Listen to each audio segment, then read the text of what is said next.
Okay, this video is going to help you dig deeper into the vocabulary of this text that you need to know for your test this week over this piece of Gothic literature by Edgar Allan Poe called The Fall of the House of Usher. On page 12 in your book is the list of the vocabulary words that you'll be responsible for knowing. And also knowing these words and digging deeper into the text of these words will help you become better readers. So there are 6 words: annihilate, antiquity, fissure, dissolution, rending, and tumultuous. So we're going to turn to page 14, and we're going to first look at the word annihilate. So with a different colored highlighter than what you used in the preview of the text, I want you to color code that entire sentence where you see the word annihilate.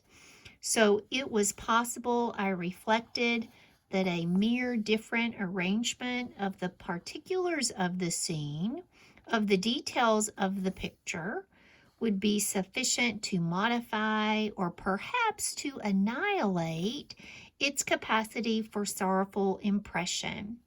And acting upon this idea, I reined my horse to the precipitous brink of a black and lurid tarn that lay in unruffled luster by the dwelling, and gazed down, but with a shudder even more thrilling than before, upon the remodeled and inverted images of the gray sedge and the ghastly tree stems and the vacant and eye-like windows. Goodness, right? Talk about some dramatic and descriptive language that is very characteristic of Gothic literature. So we're going to label that as you need to know the characteristics of Gothic literature for your test this week over this piece of text. So here's the word annihilate, right? And then over here, you'll notice that you have a side margin definition. So if something is annihilated, it's destroyed completely. So what is this sentence talking about? I think it's important to say, well, what is the narrator saying could be annihilated? And he's talking here about the details of the picture. Now, what picture is he talking about that could be destroyed if there was a different arrangement? Well, again, this is at the end of a paragraph. So if we go back up to the beginning of this piece of text on this page, we see that what's being discussed is the house, right? It was possible I reflected that a mere different arrangement of the particulars of the scene of the house, the details of that picture of the house, would be sufficient to modify, to change, or perhaps to even destroy completely its capacity. It's talking about the house for a sorrowful impression, right? So if the details were changed just a little bit, then the house would not give off this sorrowful impression to the viewer. Now, you know I love those semicolons joining those sentences together. And in this case, we do have a compound complex sentence. Now, we haven't studied the complex sentence structure yet, but they contain dependent clauses as well as independent clauses, and thus this becomes a compound complex sentence. So what does the narrator do? It's important that we make sure that we are reading on down through this text, because he's suggesting if there was a different arrangement of the way that house looked, then perhaps it wouldn't be so bad. So what does he do? He takes that idea, he reins his horse to the precipitous brink of a blackened Lord tarn. Now here's that superscript 3. We go down here, we see that that's a small lake. So he takes his horse, he goes down to the small lake that's close, that lay in unruffled luster by the dwelling. What's the dwelling? The house. And he gazes down. Where does he gaze down? Into that tarn. What is that tarn? It is a lake. And then again, right, this gloomy mood, but with a shudder even more thrilling than before, upon the remodeled and inverted images of the gray sedge and the ghastly tree stems and the vacant and eye-like shadows. So he looks into the lake, and what does he see? He sees this image of the house inverted, right, opposite of what is in reality. And then that word remodeled, it has changed. I think what's kind of interesting here is we do have a repetition of this figurative language that's also up here at the top, the vacant eye-like windows. Okay, so let's go to page 15 and let's look at the next vocabulary word. Again, with a different colored highlighter, I want you to highlight that sentence. And we can easily see how this sentence is very different in length than the previous one. Its principal features seem to be that of an excessive antiquity. So here again, antiquity of a great age. Basically, that means very old, right? So you think antiques, really old. So what's the it, right? What feature are we talking about?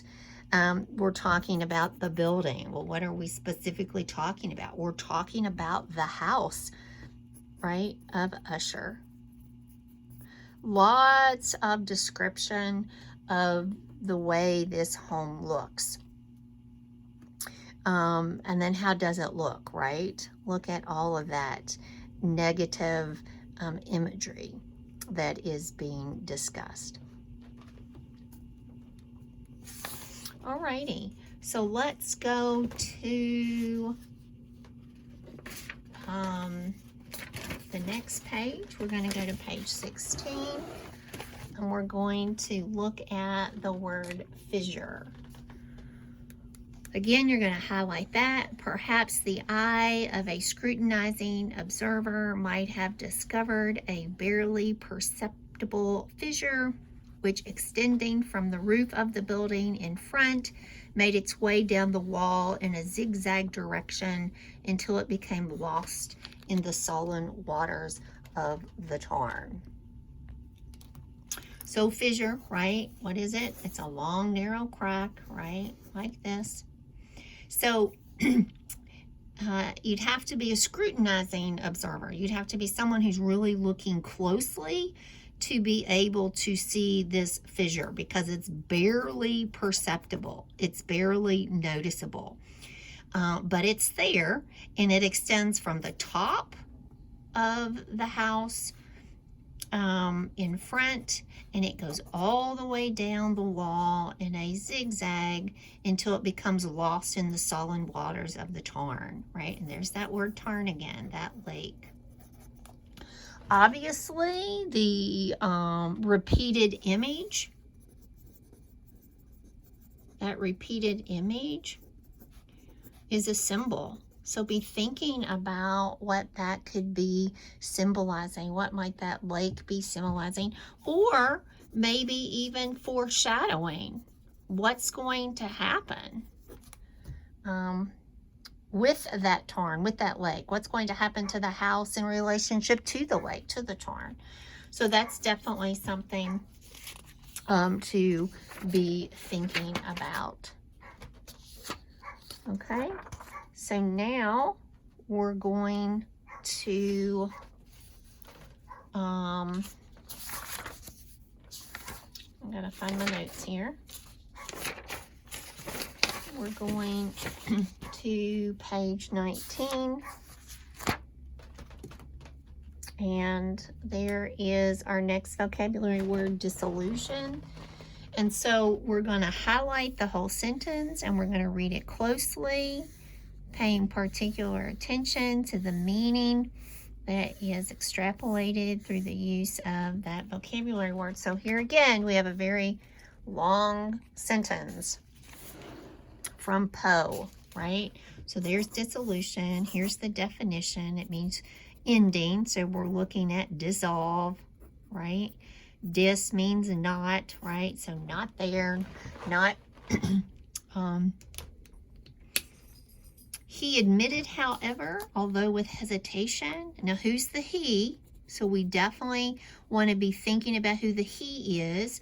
And then we have this up here in this previous paragraph. And of course, this I is the narrator. So who's the he? The he admitted with hesitation that much of the peculiar gloom which thus afflicted him could be traced to a more natural and far more palpable origin, to the severe and long-continued illness, indeed to the evidently approaching dissolution, the ending of a tenderly beloved sister. His sole, and that means only, companion for long years, his last and only relative on earth. So what information are we getting here about an important person in the text, right? And then, of course, my attention is drawn here to the name Madeline. And then my eye is drawn here to Madeline in that first sentence that we previewed. So that's going to be important information to read for about what happens to her. So I think we can infer here that this is Roderick, and he's admitting that one of the reasons that he's feeling so gloomy is because his beloved sister is obviously coming to the end of her life because of this long continued illness. So let's go to the next vocabulary word, and I'm looking at my notes here.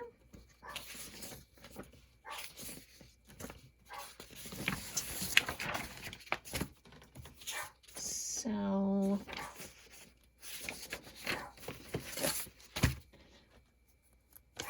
I know that page 29. Page 29 is where we're going to go next. And we have the word rending. So we want to highlight this sentence of where rending is. Okay, I think it begins here. I heard them many, many days ago, yet I dared not speak, and now tonight, Ethelred, ha ha, the breaking of the hermit's door, and the death cry of the dragon, and the clangor of the shield, say rather the rending of her coffin, and the grating of the iron hinges of her prison, and her struggles with the coppered archway of the vault. So here we have the definition of rending, right? A violent, forceful pulling apart of something. So her coffin is being pulled apart. Look at this imagery, the grating of the iron hinges of her prison. The coffin was her prison. Nice little metaphor there.